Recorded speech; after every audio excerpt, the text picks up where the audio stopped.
Thank you, and I yield back. The gentlewoman yields back. The gentlewoman from Florida, the current chair of the Subcommittee on Elections, and the former Secretary of State of Florida, Ms. Lee. Thank you, Mr. Chairman. Mr. Von Spakowski, I'd like to start with you today.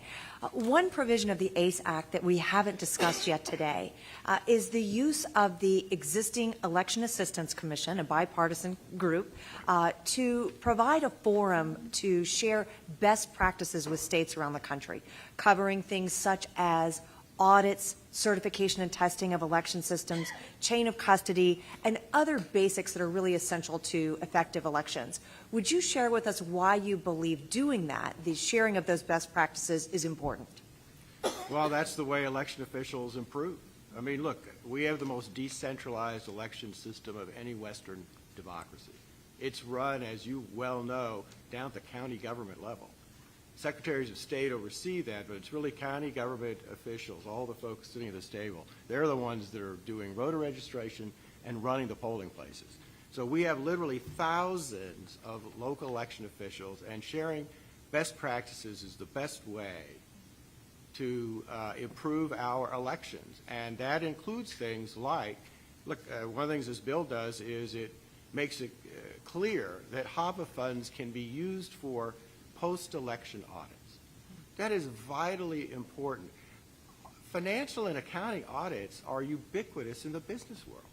Every business, every corporation, nonprofits have to undergo audits, and yet they are virtually non-existent in the election area. Every state needs to put in a system for comprehensive post-election audits that don't just recount ballots to make sure that the hand count agrees with machine count, but to go through the entire system and make sure that all state and federal laws were followed, individuals were able to access the polling place and vote properly, that complaints, when they were filed, were properly heard and taken care of. All of that needs to be audited, and only a handful of states have started doing that. Providing federal funding is very important for that. And on that subject, Ms. Woolard, I'd like to return to a line of questioning that you had with the ranking member Morelli, where you discussed the challenges at a local election office that you have in addressing and responding to public inquiries about voter eligibility. And I will tell you, as a former elections official, I want to acknowledge that I understand that's a real challenge. You have a finite set of resources, a finite number of employees, and certainly in Florida, we too were subject to many inquiries, many lawsuits, and things of that nature.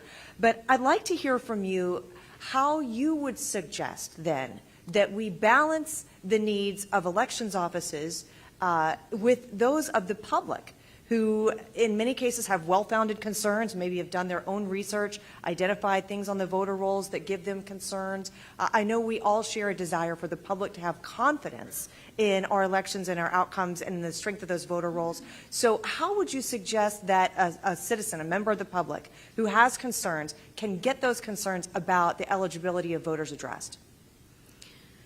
Well, if you were to continue along the vein of the voter challenge law that we have right this minute, I think there should be some real guardrails about how many times any particular individual could make a challenge and how many challenges they could make and the form in which that challenge would be made. I think I would really appreciate it if the audience wouldn't speak while I'm trying to answer. It's quite distracting. So I think that, that's the fundamental problem. When we receive a list of 10,000 voters and it's 3,000 of whom had a geographical reference to their address, which everyone in the city of Atlanta has, but yet it triggers us having to respond in 10 days, it's quite distracting. But in the event that, because of course some groups and some individuals are much more dedicated to this than others, and so there will be some groups and some individuals who have a higher number of these challenges.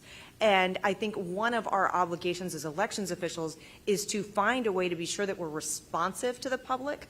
And so where they have concerns, whether it's one concern or 1,000 concerns, that we're finding a way efficiently as elections officials to hear them and address those concerns. So, one of the questions I know that has been discussed is, should that be at the state level as opposed to the local election? But I don't think we can take the position that we're simply not going to respond, or that we're not going to respond because the requests are too numerous. Dr. Ruth, let me ask you the same question. What are your thoughts on how we can be communicating back with the public who have concerns about the integrity of our rolls, that election officials are hearing them and addressing those concerns? And so I think there are two things, and I think Hans touched on one, and that is best practices. And so one of the things is really understanding how are other states dealing with challenges. New Hampshire has that law in particularly. And also the spirit of the law. I think it's also important for the department to put into place a criteria for hearing challenges that can be posted on the website so that persons who are submitting challenges, that they understand what the criteria is. It is up to the person submitting the challenge to provide the preponderance of evidence. Thank you. Mr. Chairman, I yield back. The gentlewoman yields back. The gentlewoman from